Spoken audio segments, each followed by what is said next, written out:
গভীর শ্রদ্ধার সঙ্গে স্মরণ করছি 2024 জুলাই অভ্যুত্থানে যারা সামনের সারিতে নেতৃত্ব দেওয়ার সময় মৃত্যুবরণ করেছেন ছাত্রদল নেতা শহীদ মেহেদী হাসান রাব্বী ভাইকে, যিনি জানতেন সামনে গেলে নিশ্চিত মৃত্যু হবে, তা জানা সত্ত্বেও এই আন্দোলনে নেতৃত্ব দেওয়ার সময় সামনে এগিয়ে এসেছেন। এবং মাগুরাতে আমাদের আজকে যেখানে দাঁড়িয়েছে এই পার্নান্দোয়াল স্পটেই জায়গায় দুটি তরতাজা প্রাণ ঝরে গেছে। আমরা আন্দোলনটা ঠিক চলমান ছিল, আন্দোলন করছিলাম এই স্বৈরাচারের বিরুদ্ধে। আমাদের শান্তিপূর্ণ আন্দোলনে কিছু সময় পর ছাত্রলীগ, যুবলীগ এবং আওয়ামী লীগের অতর্কিত হামলা হয়। মুহূর্তে আমাদের এই পার্নান্দোয়াল এই স্পটটি গত বছরে আজকের এই দিনে রণক্ষেত্রে পরিণত হয়েছিল। আপনারা বিভিন্ন সোশ্যাল মিডিয়ার মাধ্যমে দেখতে পেয়েছেন, তখন আন্দোলনরত অবস্থায় রাব্বী ভাই সামনে থেকে নেতৃত্ব দেওয়ার সময় হঠাৎ করে গুলিবিদ্ধ হন।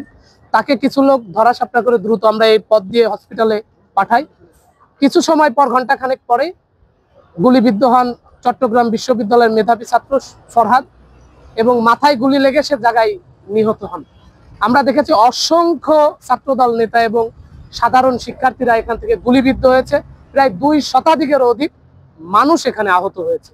আমরা এখানে শুধু ছাত্র জনতাই না, আপমার জনতা এই আন্দোলনে ঝাঁপিয়ে পড়েছিলেন। আপনারা দেখেছেন এই মসজিদ মাইক থেকে ইমাম সাহেব ঘোষণা দিচ্ছিলেন আমাদের আত্মরক্ষার জন্য আপনারা সবাই বেরিয়ে আসুন। তাদের এই আহ্বানে আমাদের এই গ্রামের ছেলে মেয়ের থেকে শুরু করে আমাদের মা বোনেরা যারা আছে তারাও আমাদের এই আন্দোলনে শরিক হয়েছিলেন এবং আমাদের এই শিক্ষার্থীদেরকে নিরাপত্তা দেওয়ার জন্য এগিয়ে এসেছিলেন।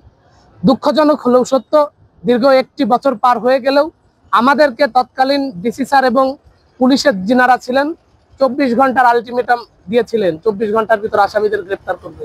365 দিন পার হয়ে গেছে, আজকে পর্যন্ত মেহেদী হাসান রাব্বী ভাইয়ের মাত্র 5 জন আসামিকে অ্যারেস্ট করতে পেরেছে এবং তার চার্জশিট পর্যন্ত এখন দাখিল করতে পারে নাই। অতএব 90 দিনের মধ্যে একটা মামলা চার্জশিট দেওয়ার নিয়ম থাকা সত্ত্বেও তার চার্জশিট দেয়নি। এই মামলার কতদিন পর এই বিচার কার্যক্রম কতদিনে বাস্তবায়ন হবে তা আমাদের জানা নাই।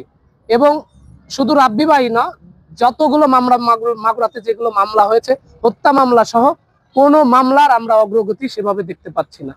আমরা আজকের এই শোক সভা পরবর্তী থেকে আমরা বলতে চাই, শহীদ মেহেদী হাসান রাব্বী ভাই সহ যে সকল মামলা হয়েছে তাদেরকে দ্রুত গ্রেপ্তারের আওতায় নিয়ে আসা হোক এবং তাদেরকে বিচারের আওতাধীন করা হোক। এবং আজকে আমরা এই শোক সমাপ্ত পরিবারকে আসলে আমাদের সান্ত্বনা দেবার ভাষা নেই।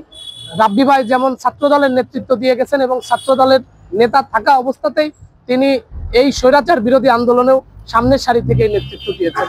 আমরা তার রুহের মাগফিরাত কামনা করছি। আপনারা সকলে রাব্বী ভাইয়ের জন্য দোয়া করবেন, আল্লাহ তাআলা যেন রাব্বী ভাই সহ সকল শহীদদেরকে জান্নাতুল ফেরদাউস নসিব করেন। ধন্যবাদ।